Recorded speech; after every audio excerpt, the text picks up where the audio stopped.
নরেন্দ্র মোদী যখন থেকে সরকারে এসছে, তখন থেকে তাদের যে বিদেশ নীতি একের পর এক ফেল হচ্ছে, এটা কিন্তু আমরা দেখতে পাচ্ছি। ভারতের প্রতিবেশী দেশ যে কটা দেশ আছে, তাদের প্রত্যেকটা দেশেরই রাষ্ট্রপ্রধান যখন নরেন্দ্র মোদী শপথ নেয় 2014 সালে, তারা এসেছিল শপথ গ্রহণ অনুষ্ঠানে। সেটা পাকিস্তানের রাষ্ট্রপ্রধান এসেছিল, আফগানিস্তানের রাষ্ট্রপ্রধান এসেছিল, নেপালের রাষ্ট্রপ্রধান এসেছিল, ভুটানের রাষ্ট্র ভুটানের রাষ্ট্রপ্রধান এসেছিল, শ্রীলঙ্কার রাষ্ট্রপ্রধান এসেছিল। এরকমভাবে একটা পরিস্থিতি তৈরি হয়েছিল।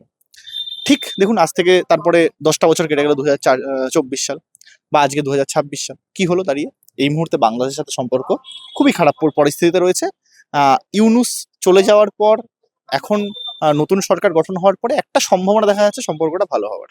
কিন্তু তবুও ভারতের প্রতি কিন্তু বাংলাদেশের সাধারণ মানুষের একটা অবিশ্বাসের পরিস্থিতি তৈরি হয়েছে। নেপালে যে রাষ্ট্রপ্রধান হলো বর্তমানে, সে কিন্তু ইন্ডিয়ার বিরোধী প্রচার করতে খুব পপুলার ছিল, এবং ইন্ডিয়ার বিরুদ্ধে বিরাট বিরাট মিছিল নেপালে কিন্তু দীর্ঘকাল ধরে বেরিয়েছে। এরকম মানুষ কিন্তু ওখানে ভোটে জিতে আসছে। আমরা জানি মালদ্বীপে একটা ঘটনা ঘটেছিল, যে এখানে যারা ইন্ডিয়া আউট এই স্লোগানটা দিয়েছিল মালদ্বীপে, তারা কিন্তু ওখানে ভোটে জিতে এসেছিল একটা টাইমে। শ্রীলঙ্কাতে রাজাপাকসের সাথে আমাদের মোদির খুব ভালো সম্পর্ক ছিল। শ্রীলঙ্কাতেও ইন্ডিয়া আউট স্লোগান উঠেছিল, কারণ ওখানে আদানি ওখানকার বন্দর দখল বা অন্যান্য কিছু করেছিল। পাকিস্তানের সঙ্গে সম্পর্ক কোন তলানিতে এসে দাঁড়িয়ে আছে আমরা জানি সেটা। আফগানিস্তানের এই তালিবানকে নিয়ে আমাদের এখানকার যে সকল সরকার এবং সরকারের পার্টির লোকজন, তারা কত রকম নোংরা কথা বলেছে, যা যা প্রচার করেছে, সবটা আমরা জানি। এবং আজকের দিনে দাঁড়িয়ে হঠাৎ করে যেন তালিবান এবং আরএসএস কিরকমভাবে যেন বন্ধু হয়ে গেছে, এবং তারা এসে আজ এখন তালিবানকে খুব, আফগানিস্তান আমাদের একমাত্র বন্ধু, বিশাল একটা ভালো বন্ধু, এরকম একটা দেখানোর চেষ্টা হচ্ছে। তো গোটা পরিস্থিতিটা এটা, যে আফগানিস্তান বাদ দিয়ে ভারতের প্রতিবেশীদের মধ্যে কারোর সাথে খুব ভালো সম্পর্ক কিন্তু নেই। এবার প্রতিবেশীটা ছেড়ে দিলাম, এবার আসি তারপরে। চায়নার সাথে ভারতের ভালো সম্পর্ক আছে নেই? নরেন্দ্র মোদী এর আগে চায়না ভিজিট করেছিল, আমরা জানি। একসাথে সেলফি তুলেছিল রাষ্ট্রপ্রধানের সাথে চায়নার। এখন কি হলো? আজকের দিনে দাঁড়িয়ে চায়নার ব্যাপারে ভারতে যে ধরনের প্রচার হয়, এবং ভারতের ব্যাপারে চায়না যে ধরনের প্রচার হয়, সেটা খুব একটা ভালো ব্যাপার নয়। এমনকি ভারতের অরুণাচল প্রদেশের মধ্যে চায়না নিজে একটা গ্রাম বসিয়ে ফেলেছিল, সেটা ভারত সরকার জানতোই না। পরবর্তীকালে স্যাটেলাইট ম্যাপে দেখার পরে ইন্ডিয়ান আর্মি নাকি পাঠানো হয়েছে। আমরা জানি যে এইরকম পরিস্থিতি বারবার হচ্ছে, যে চায়না আমাদের ভারতের বর্ডারের ঠিক পাশেই তারা হাইওয়ে বানাচ্ছে, এবং ভারতের বর্ডারের মধ্যেও তারা মাঝে মধ্যে ঢুকে পড়ার চেষ্টা করছে। এরকম একটা ভয়ানক পরিস্থিতি, এবং এটা নিয়ে বারবার লাদাখের ঘটনা নিয়ে সোনাম ওয়াংচুক বারবার আওয়াজ তুলেছিল, যে লাদাখে চায়না নাকি ঢুকে যাচ্ছে। সেটা সেটা আওয়াজ তোলার পরে সোনাম ওয়াংচুক গ্রেপ্তার হয়েছে, কিন্তু বাস্তবিকভাবে ভারতের সরকার সেই দিকে কিন্তু কোনো পদক্ষেপ নিতে পারেনি। এরকম একটা পরিস্থিতি। ভারতের বন্ধু দেশ আমরা জানি চিরকালই, মস্কো আমাদের সবসময় বন্ধু, রাশিয়া আমাদের সবসময় বন্ধু। সেটা সোভিয়েত ইউনিয়নের টাইম থেকে, সেখানে কমিউনিস্ট সরকার যখন ছিল, কমিউনিস্ট রাষ্ট্র ছিল যখন সোভিয়েত ইউনিয়ন, সেই সময় থেকে ভারতের সঙ্গে বন্ধুত্ব কাদের আছে না? ভারত, মস্কোর রয়েছে এবং সোভিয়েত ইউনিয়নের রয়েছে। বর্তমানে এই যে বন্ধুত্বটা রয়েছে, সেই বন্ধুত্বের ফাটল ধরানোর চেষ্টা করছে কিনা ডোনাল্ড ট্রাম্প।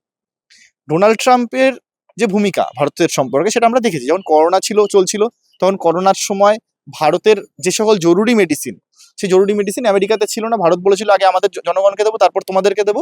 এটা বলার ফলে ট্রাম্প করোনার টাইমে ভারতের আক্রমণের হুমকি দিয়েছিল, এটা আমরা দেখেছি।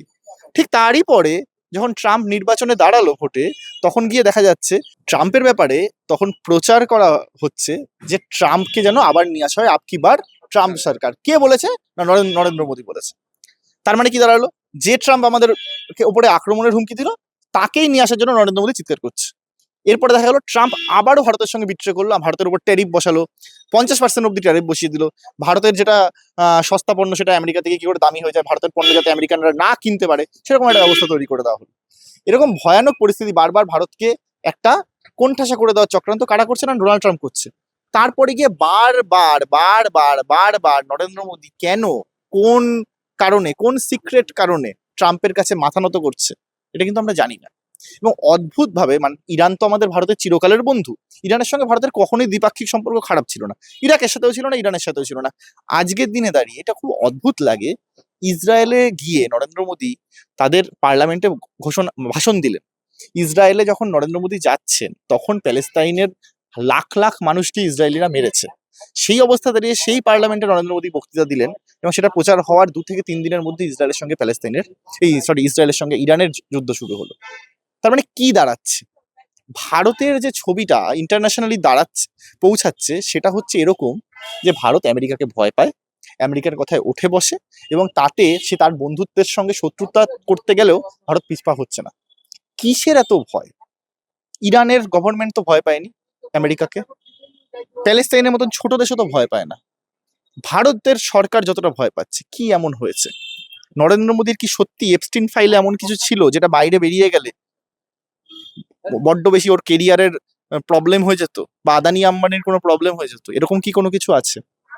যদি সেরকম কিছু থেকে থাকে, সেই কারণে নরেন্দ্র মোদী যদি দেশটাকে বিক্রি করে দেওয়ার মতন পরিস্থিতিতে ফেলে দেয়, তাহলে কিন্তু সেটা খুবই ডেঞ্জারাস হচ্ছে।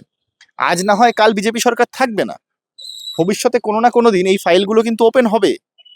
এই ভবিষ্যতে কোনো না কোনো দিন কিন্তু আমরা জানতে পারবো কেন ইসরায়েলের সাথে তো ভালো সম্পর্ক করা হচ্ছে, কেন আমেরিকার সাথে তো ভালো সম্পর্ক করা হচ্ছে। যেদিন জানতে পারবো সেদিন কিন্তু ডেঞ্জারাস পরিস্থিতি তৈরি হবে।